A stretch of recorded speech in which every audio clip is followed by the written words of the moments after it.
Hello students. आज हम हमारी क्लास 10th एनसीईआरटी ज्योग्राफी का चैप्टर नंबर हम 3 करेंगे वाटर रिसोर्सेज। ठीक है, इसमें फर्स्ट जो क्वेश्चन है वो हमारा एमसीक्यू बेस है। सेकंड क्वेश्चन हमारे क्वेश्चंस हैं जो हमारे 2 मार्क्स के या 3 मार्क्स के आ सकते हैं। तो इसमें सेकंड क्वेश्चन का फर्स्ट पार्ट जो है वो है हमारा explain how water becomes a renewable resource. किस तरह से जो वाटर है हमारे लिए एक रीन्यूएबल रिसोर्स बनता है, दोबारा से कैसे ये रीन्यू हो जाता है, इसको हमें एक्सप्लेन करना है। तो इसमें 2 या 3 मार्क्स का आएगा ये। तो इसका आंसर है 3/4 of the earth surface is covered with water but only a small proportion of it accounts for fresh water that can be put to use। अब जो हमारा अर्थ सरफेस है उसका 3/4 जो इसका पार्ट है ये वाटर के साथ कवर्ड है, ये हमें पता है। ठीक है, बट ओनली स्मॉल प्रोपोर्शन, लेकिन इसका बहुत छोटा सा जो प्रोपोर्शन है वो फ्रेश वाटर का है, मतलब जो हमारे लिए यूजेबल है। That can be put to use. This fresh water is obtained from surface run off and ground water. और ये फ्रेश वाटर हमें कहाँ से मिलता है? या तो सरफेस रन ऑफ जैसे रिवर्स वगैरह होती हैं उनसे मिलता है, एंड ग्राउंड वाटर जो हमारा होता है ट्यूबवेल वगैरह से हम निकालते हैं वो। It recharge through hydrological cycle. इसकी अपनी ना हाइड्रोलॉजिकल साइकिल होती है। ठीक है, जैसे एयर को जो ये प्लांट्स हैं, ट्रीज हैं, ये रिन्यू करते हैं, उसी तरह से एक्सचेंज कर देते हैं ना गैसेस को। इसी तरह से जब ये पानी ज़मीन के अंदर जाता है, ठीक है, तो उसके अंदर ही एक प्रोसेसिंग चलती है, साइकिल चलती है, जिसको हाइड्रोलॉजिकल साइकिल कहा जाता है, जिससे कि हम ये जो पानी है वो दोबारा हमारे यूज़ में आता है। और इसके लिए ये नहीं है ये 1 साल में 2 साल में हो जाता है, मिलियंस ऑफ ईयर्स में ये चेंज होता है, रिन्यू होता है। ठीक है, सेकंड पार्ट हमारा है what is water scarcity and what are its main causes. Water scarcity क्या होती है? स्कार्सिटी आपको पता है, किसी चीज़ की कमी को हम स्कार्सिटी कहते हैं। And what are its main causes, और इसके मेन कॉजेज क्या हैं? Water scarcity is the shortage of water. ठीक है, वाटर की शॉर्टेज को हम वाटर स्कार्सिटी कहेंगे। This area are drought prone, और जहाँ पे ये वाटर स्कार्सिटी होती है ऐसे एरिया को ड्रॉट प्रोन एरिया भी कहा जाता है। The availability of water resources due to the variation in seasonal and annual precipitation. ये जो वाटर की अवेलेबिलिटी होती है, ठीक है, वो होती है किसकी वजह से? सीजनल वेरिएशन की वजह से, या फिर वहाँ पे जो बारिश होती है, ठीक है, कितनी मात्रा में बारिश होती है। ज़्यादा बारिश होगी तो वहाँ पे पानी जो ग्राउंड वाटर है वो ज़्यादा मिलेगा। ठीक है, पॉन्ड्स वगैरह में ज़्यादा मिल सकता है। ठीक है, वो वहाँ की वेरिएशन की वजह से है, चाहे वो सीजनल वेरिएशन है या वहाँ की एनुअल प्रिसिपिटेशन के ऊपर डिपेंड करती है। Water scarcity in most cases is caused by over-exploitation, excessive use and unequal access to water among different social groups। अब वाटर स्कार्सिटी के कारण क्या हैं, क्या क्या कॉजेज़ हैं? या तो एक्सप्लॉइट किया जा रहा हो पानी को, ओवर एक्सप्लॉइटेशन हो रही हो, जहाँ पे मान लिया 10 लीटर यूज़ करना है वहाँ पे 20 लीटर यूज़ हो रहा हो, ठीक है, या 50 लीटर यूज़ हो रहा हो, तो वहाँ पे भी वाटर स्कार्सिटी हो सकती है। एक्सेसिव यूज़ वही होगा। या फिर unequal access to water among different social groups. Unequal मतलब कहीं पे तो ज़्यादा पानी दिया जा रहा है और कहीं पे कम पानी दिया जा रहा है, तो ऐसा कुछ हो सकता है। ठीक है, तो वाटर स्कार्सिटी का भी इम्पोर्टेंट है क्वेश्चन, आप कर सकते हो इसको भी। Compare the advantages and disadvantages of multipurpose river project. अब जो मल्टीपर्पज़ रिवर प्रोजेक्ट्स हैं, इनकी एडवांटेज और डिसएडवांटेज क्या है? ये जो आंसर है ये बुक में इतने अच्छे से नहीं दे रखा, इसलिए मैंने अपनी तरफ से ये किया है। Multipurpose river projects have advantage. सबसे पहले हमने इसके एडवांटेज लिखी हैं। इरिगेशन, एडवांटेज क्या होगी? इरिगेशन हम अच्छे से कर सकते हैं, इलेक्ट्रिसिटी हम वहाँ से प्रोड्यूस कर सकते हैं, फ्लड कंट्रोल किया जा सकता है, सॉइल कंजर्वेशन हो सकती है। सॉइल कंजर्वेशन कैसे होगी? जब हम पानी के बहाव को रोक रोक के हम लेके आते हैं, तो वहाँ पे जो सॉइल की जो सोयल है उसकी कंजर्वेशन होती है, सोयल वहाँ से एक्सप्लॉइट नहीं हो पाती। ठीक है, बह के चली जाती है ना जैसे, तो वो नहीं हो पाती। रिक्रिएशन हो सकती है पानी की, अगर जैसे पानी को हम एक जगह ना खड़ा करके कहीं कहीं थोड़ा थोड़ा उसका मतलब उसको जैसे डैम बना दिया, या फिर हम उसको थोड़ा थोड़ा करके उसको बहने दे रहे हैं, फ्लो हो रहा है उसका, तो उससे रिक्रिएशन होता है पानी का। इनलैंड नेविगेशन हो सकती है। ठीक है, इनलैंड नेविगेशन में हम इसको यूज़ कर सकते हैं। फिश ब्रीडिंग वहाँ पे हम कर सकते हैं। न्यू हैबिटेट्स क्रिएट हो सकती है वहाँ पे, अगर पानी की न्यू हैबिटेट क्रिएट करनी है तो वो भी हम कर सकते हैं।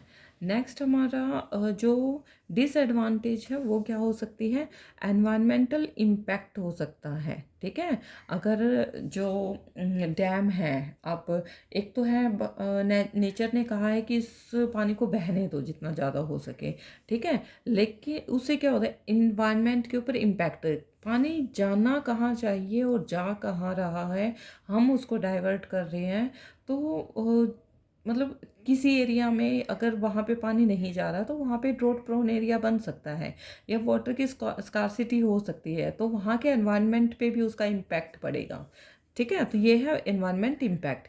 सेडिमेंटेशन हो सकती है, डिसएडवांटेज है। आप जैसे गंगा नदी हिमालय से बह के यहाँ पे यूपी की, हरियाणा यूपी की तरफ आ रही है, ठीक है, दिल्ली यूपी जो भी है, यूपी क्रॉस कर रही है, तो ये सारा एरिया क्या है, वहाँ पे बहुत अच्छी जो है फसल होती है, इतनी दूर बह के आती है। लेकिन हम अगर उसके पानी को रोक देंगे तो ये सारा एरिया क्या है, यहाँ पे अच्छी फसल नहीं होगी। ठीक है, तो ये सेडिमेंटेशन भी बहुत ज़्यादा ज़रूरी है।